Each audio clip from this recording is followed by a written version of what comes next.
آج ہم ایک ایسی برادری کے بارے میں بات کر رہے ہیں جن کی تاریخ آپ دیکھیں پرانے ہندوستان سے جڑی ہے، میو قوم۔ جی ہاں۔ یہ اپنی بہادری، اپنی ایک الگ ثقافت اور تاریخ میں ایک خاص مقام رکھتے ہیں۔ ہماری آج کی جو بات چیت ہے اس کی بنیاد کچھ تاریخی کتابوں پر ہے، خاص طور پر چودھری کریم خان میو کی کتاب ہے تاریخ میو اور داستان میوات جی سے ہم تک پہنچی ہے، اور ساتھ میں کچھ ویکیپیڈیا مضامین اور میواتی کلچر اور ادب پر جو تحقیق ہے وہ بھی شامل ہے۔ بالکل، اور ہمارا مقصد یہی ہے کہ ان ذرائع کی روشنی میں میو قوم کی اصل پہچان، ان کی جو گزری ہوئی جد و جہد ہے، ان کا سماجی ڈھانچہ کیسا تھا، ثقافتی رنگ کیا ہے، اسلام اپنانے کی کیا کہانی ہے، اور ان کی جو خاص میواتی زبان اور ادب ہے اس کو تھوڑا گہرائی سے سمجھیں۔ کوشش کریں گے کہ یہ دیکھیں کہ وقت کے ساتھ اس قوم میں کیا تبدیلیاں آئیں اور کیسے انہوں نے اپنی شناخت کو سنبھالے رکھا۔ تو آئیے اس دلچسپ موضوع میں گہرائی تک اترتے ہیں۔ اچھا، سب سے پہلے میو قوم کی شروعات کہاں سے ہوئی؟ ذرائع تو یہی بتاتے ہیں کہ یہ ہندوستان کی ایک جانی مانی آرین نسل چھتریہ یعنی راجپوت قوم ہے۔ جی بالکل، ان کا تعلق مشہور آرین خاندانوں سے بتایا جاتا ہے، ایک چندربنشی اور دوسرا اگنی کل۔ اچھا، انہی سے چھتریوں کی وہ جو مشہور 36 شاخیں یا کل ہیں وہ نکلتی ہیں۔ میو قوم ان میں سے کئی بنسوں سے نکلی ہے، جیسے تومر ہیں، جادو، چوہان، بڑگوجر وغیرہ۔ کل یا بنس کا مطلب تو ایک ہی ہے، خاندان یا قبیلہ۔ جی جی، اور میوؤں کے جو گوت اور پال ہیں ان کے ناموں سے بھی یہ تعلق بالکل ظاہر ہوتا ہے۔ اچھا، تو یہ پال اور گوت کا نظام کیا ہے؟ یہ صرف مطلب خاندانی نام ہے یا ان کا کوئی اور مطلب بھی ہے؟ نہیں، یہ بہت اہم سوال ہے۔ یہ پال اور گوت صرف آپ کہیں خاندانی شجرے نہیں ہیں، بلکہ یہ ان کی پوری سماجی زندگی کی بنیاد ہے۔ اچھا، انہی سے شادی بیاہ کے رشتے طے ہوتے ہیں۔ اکثر یہ ہوتا ہے کہ اپنے گوت یا کچھ خاص قریبی پالوں میں شادی نہیں کی جاتی۔ مشہور پالوں میں آپ دیکھیں تو چھرک لوت ہے، ڈمروت، بالوت وغیرہ شامل ہیں، اور گوتوں میں جیسے بیسانیہ، کٹاریا، بڑگوجر، پموار، چوہان ایک لمبی فہرست ہے۔ تو یہ نظام ان کی سماجی شناخت کا ایک بہت اہم حصہ ہے۔ سمجھ گیا۔ اور یہ نام میو کہاں سے آیا؟ ایک خیال یہ ہے کہ پرانی کتابوں میں انہیں مید یا میر کہا گیا ہے۔ جی، یہ ایک دلچسپ نکتہ ہے۔ مشہور عرب تاریخ ہے فتوح البلدان، اس میں علامہ بلازری نے انہیں مید لکھا ہے۔ اچھا، وہ بتاتے ہیں کہ جب شروع میں عرب حملہ آور سندھ آئے تو وہاں مید قوم آباد تھی، اور ان کا اور زت یعنی جاٹ قوم کا راجستھانہ پر بڑا اثر و رسوخ تھا۔ کچھ اور تاریخ دان بھی ہیں، جیسے مسٹر ایلیٹ ہیں، کرنل ٹاڈ ہیں راجستھان والے، وہ بھی کہتے ہیں کہ جاٹ اور میو کراچی سے لاہور تک پھیلے ہوئے تھے، اور یہ کہ مید اور میر میں کوئی خاص فرق نہیں۔ اچھا، ایک بات یہ بھی کہی جاتی ہے کہ ادے پور یعنی میواڑ، اس کا پرانا نام کبھی میدپات تھا، جو شاید وہاں ان کی موجودگی کی طرف اشارہ کرتا ہے۔ ایک اور نام بھی سننے میں آتا ہے، خانزادہ، اس کے پیچھے کیا کہانی ہے؟ خانزادہ جو ہیں وہ زیادہ تر میوات قوم کے جادو گوت سے تعلق رکھتے ہیں۔ ایک بہت مشہور روایت ہے ان کے بارے میں جی، کہ فیروز شاہ تغلق کے زمانے میں سامبر پال نامی ایک میو سردار تھے۔ انہوں نے بادشاہ کے ساتھ شکار پر گئے اور وہاں کیا کہتے ہیں شیر کو تلوار سے مار گرایا، بڑی بہادری دکھائی۔ واہ! تو بادشاہ بہت خوش ہوئے اور انہیں بہادر نہر کا خطاب دیا اور میوات میں جاگیر بھی دے دی۔ ان کی جو اولاد ہوئی وہ پھر خانزادہ کہلائی۔ اچھا، تو یہ بہادر نہر والی کہانی زیادہ مشہور ہے، لیکن کیا سب تاریخ دان اسے مانتے ہیں یا اس پر کچھ اختلاف ہے؟ نہیں، یہاں تھوڑا سا اختلاف ہے۔ کچھ تاریخ دان اس کہانی کو پوری طرح نہیں مانتے۔ وہ کہتے ہیں کہ یہ لفظ اصل میں فارسی تاریخوں کا لفظ ہے خانہ زاد۔ خانہ زاد؟ جی، جس کا مطلب ہوتا ہے گھر کا پلا ہوا یا پرانا وفادار نمک خوار۔ لیکن میووں میں جو شجرے یاد رکھنے والے ہیں کمشیر جنہیں کہتے ہیں، اور کچھ دوسری تاریخیں بھی وہ بہادر ناہر والی کہانی ہی سناتی ہیں۔ تو یوں سمجھیں کہ دونوں نظریے موجود ہیں۔ ٹھیک ہے، اب ذرا ان کی تاریخ پر نظر ڈالتے ہیں۔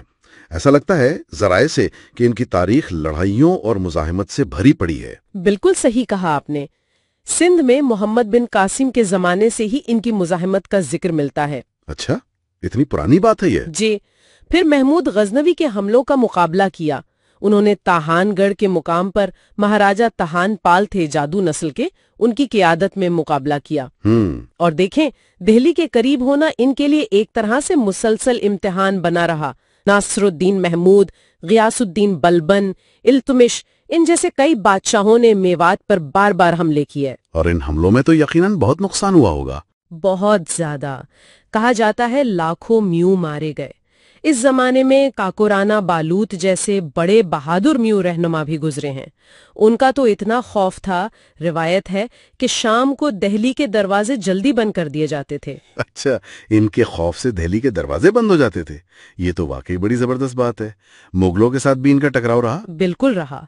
बाबर के खिलाफ जब बाबर ने इब्राहिम लोदी को शिकस्त दी पानीपत में, तो उसके बाद मेवात के हुक्मरान थे राजा हसन खां मेवाती जी। वो खानजादा थे जी। उन्होंने राणा सांगा और महमूद लोधी के साथ मिलकर फतेहपुर सीकरी के मुकाम पर बाबर का मुकाबला किया। वो मशहूर जंगे कनवा है। हाँ, जंगे कनवा। इस जंग में म्यूओं का बहुत भारी नुकसान हुआ और राजा हसन खां मेवाती वहीं शहीद हो गए। इतनी बहादुरी, इतनी मुजाहमत, इस सब के बावजूद ये सवाल जहन में आता है कि म्यू कोई बड़ी मुत्तहदा रियासत क्यों नहीं बना पाए? क्या वजह रही होगी? देखिए, इसकी कई वजूहात समझ में आती हैं जो जराए में बयान हुई हैं। एक तो जैसा मैंने कहा, दिल्ली से नजदीकी, वो हमेशा मरकज की जद में रहे। सही। दूसरी अहम वजह शायद इनकी अंदरूनी तकसीम थी। मतलब अपने पाल और गोत पर फख्र करना तो अच्छी बात थी, लेकिन कभी कभी ये फख्र आपसी हसद और मुकाबलेबाजी में बदल जाता था, जिसने इन्हें पूरी तरह एक झंडे तले जमा नहीं होने दिया। तीसरा तालीम की कमी थी और ज्यादातर इन्हिसार खेतीबाड़ी पर था, तो वो एक बड़ी सल्तनत वाली सियासत से थोड़ा दूरी रहे। और कोई वजह? और चौथी बात शायद उनकी अपनी इनफरादी बहादुरी और खुददारी थी। कहते हैं हर में वो खुद को किसी राजा से कम नहीं समझता था, तो इस वजह से किसी एक लीडर के पीछे पूरी तरह मुत्तहिद होना मुश्किल रहा। वो भूमिया राजा तो बने, यानी अपनी जमीन के मालिक और बहादुर जंगजू, मगर एक बड़ी सल्तनत कायम नहीं कर सके। ये तो उनके तारीखी सफर और जिद्दोजहद का जिक्र हुआ। अब जरा उनके समाजी ढांचे और सकाफत पर बात करते हैं। जैसा कि पहले जिक्र आया, उनके समाज की बुनियाद तो वही पाल और गोत का निजाम है जी। और उनकी जबान मेवाती, वो भी बहुत खास है। उसका अपना एक लहजा है जो ब्रिज भाषा या हरियाणवी से थोड़ा मुख्तलिफ है। लिखने के लिए क्या इस्तेमाल होता है? लिखने के लिए कोई अपनी खास लिपि यानी रस्मुल खत तो नहीं है। उर्दू या देवनागरी ही इस्तेमाल होती है, लेकिन जबान बड़ी दिलचस्प है। उसमें संस्कृत, हिंदी, फारसी, अरबी और अब तो अंग्रेजी के लफ्ज भी खूब मिल गए हैं। और इस जबान का अदब कैसा है? क्या इसमें कोई लोक अदब वगैरह है? ओह, इसका लोक अदब तो बहुत अमीर है। दोहे हैं, गीत हैं, कहानियां हैं, बहुत कुछ है। शायर सादुल्ला आकेड़वी का नाम बहुत अहम है। उन्होंने महाभारत का मेवाती में तर्जुमा किया था। अच्छा, महाभारत का मेवाती तर्जुमा? जी हाँ। और भीख जी बुडियेद भी एक मशहूर नाम है। और एक दिलचस्प बात यह है कि मेवू औरतें भी मौका महल के हिसाब से बुर्जस्ता शेर कहने में माहिर मानी जाती हैं। वाकई, ये तो बहुत खूब है। उनके रहन सहन, लिबास वगैरह के बारे में क्या खास बातें हैं? उनकी सकाफत में ना एक सादगी नजर आती है। पुराने वक्तों में मर्द पगड़ी बांधते थे, कमरी यानी कमरबंद और ऊंची धोती पहनते थे। औरतें घाघरा और अंगिया यानी चोली पहनती थीं। अब तो खैर लिबास में काफी तब्दीली आ गई है। कनात पसंदी उनमें मशहूर है। एक कहावत भी है, मेवू भोका कमाता है, मतलब थोड़े में गुजारा कर लेता है। अच्छा। औरतें बहुत मेहनती होती हैं, खेती बाड़ी में भी मर्दों का पूरा साथ देती हैं, और वो पर्दा मतलब बुर्का नहीं करती, सिर्फ घूंघट निकालती हैं। और बरादरी का निजाम कैसा है? पंचायत वगैरह? बरादरी का निजाम बहुत मजबूत है। पंचायतें पहले तो कत्ल जैसे बड़े बड़े मसले भी हल कर लेती थीं, और आज भी उनका काफी असर और रसूख है। चौधरी का किरदार बहुत अहम होता है बरादरी में। और समाज में कुछ और लोग भी हैं जिनका खास किरदार है, जैसे नाई हैं। वो शादी ब्याह, पैगाम पहुंचाने और खतने वगैरह का काम करते हैं। नकीब होते हैं जो बरादरी में ऐलान करते हैं। जी, कभी शीर या जगहें जो खानदानों का शजरा नसब याद रखते हैं और सुनाते हैं, नट हैं जो करतब दिखाकर लोगों को तफरीह फराहम करते हैं, शेख या मुजावर हैं जो दरगाहों की और ख़ास तौर पर सैयद सालार गाजी से जुड़ी यादगारें हैं ना, जिन्हें चीले कहते हैं, उनकी देखभाल करते हैं। अच्छा, चीले ये क्या होते हैं? जी, ये सैयद सालार मसूद गाजी की याद में बने हुए छोटे चौकोर चबूतरे होते हैं, मेवात में जगह जगह मिलते हैं। ठीक। और फिर फकीर या मियाँ हैं जो मजहबी कामों में और मरने जीने के मौक़ों पर मदद करते हैं। ये तो हो गई समाजी बनावट। अब आते हैं एक अहम सवाल की तरफ। आज मियो कौम तकरीबन सारी की सारी मुसलमान है। ये तब्दीली कैसे आई?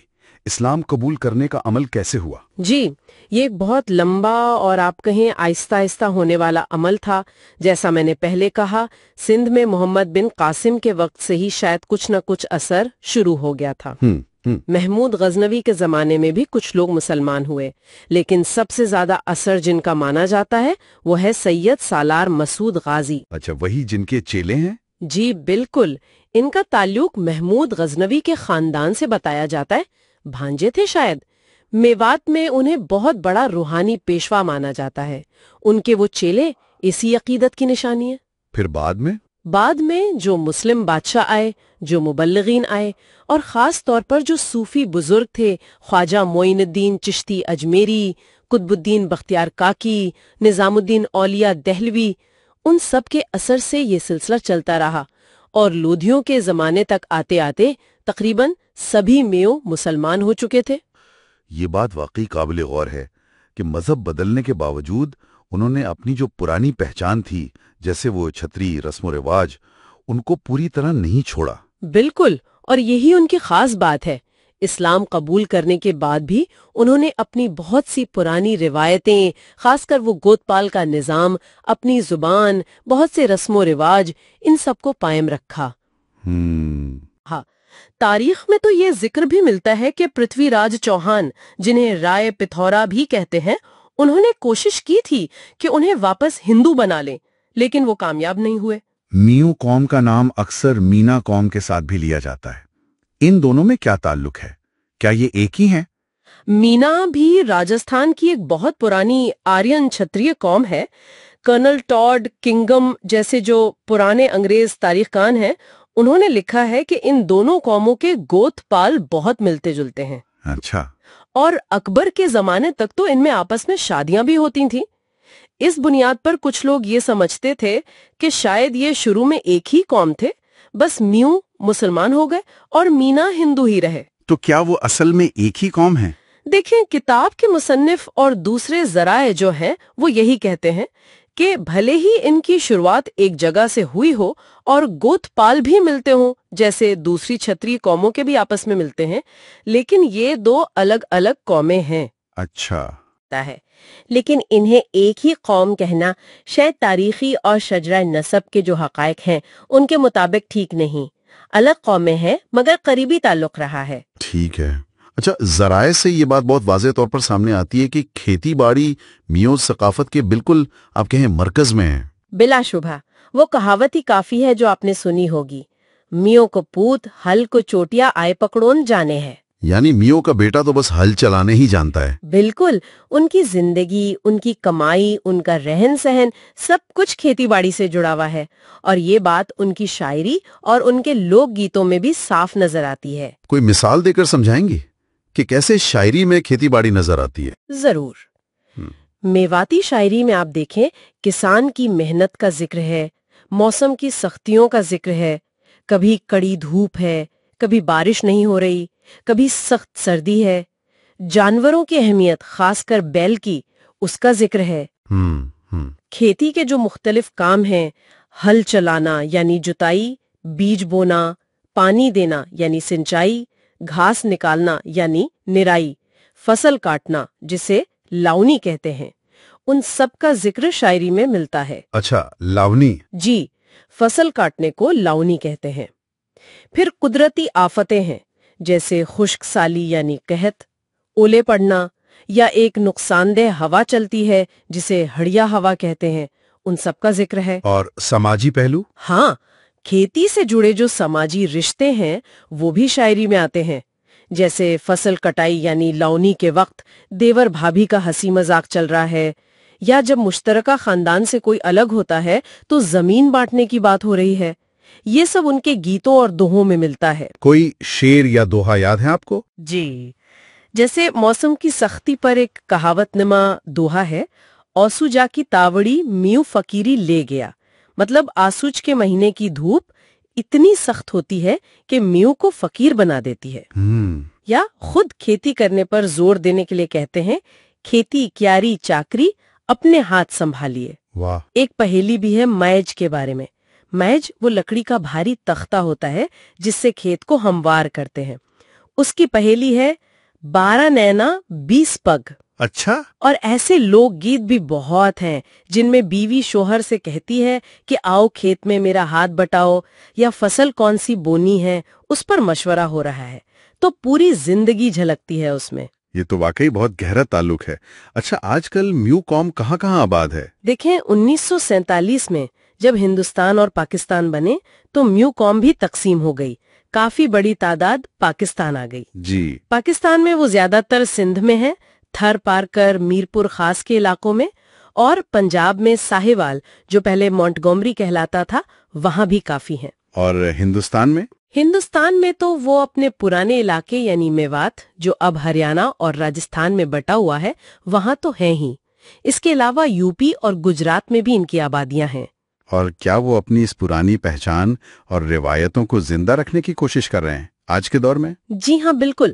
ذرائع بتاتے ہیں کہ چودھری کریم خاں میو جیسے لوگ تھے اور اب بھی آل پاکستان میو سوشل آرگنائزیشن جیسی تنظیمیں کام کر رہی ہیں۔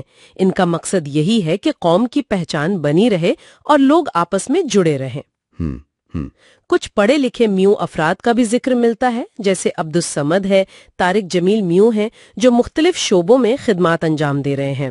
اور پاکستان کی فوج میں بھی ان کا ذکر آیا تھا؟ جی، پاکستان کی فوج میں بھی ان کی خدمات کا ذکر ہے، خاص طور پر 1965 اور 1971 کی جنگوں میں صوبیدار قمر دین اور سلیمان خان کی بہادری کا حوالہ ملتا ہے۔ تو آج ہم نے میو قوم کی یہ جو بھرپور تاریخ ہے، ان کی آرین چھتری جڑیں، ان کی بہادری بھری جد و جہد، ان کا خاص سماجی اور ثقافتی تانا بانا، اسلام قبول کرنے کا عمل، مینا قوم سے ان کا تعلق اور ان کی زبان و ادب، خاص طور پر کھیتی باڑی سے جڑے پہلوؤں کو تفصیل سے سمجھنے کی کوشش کی۔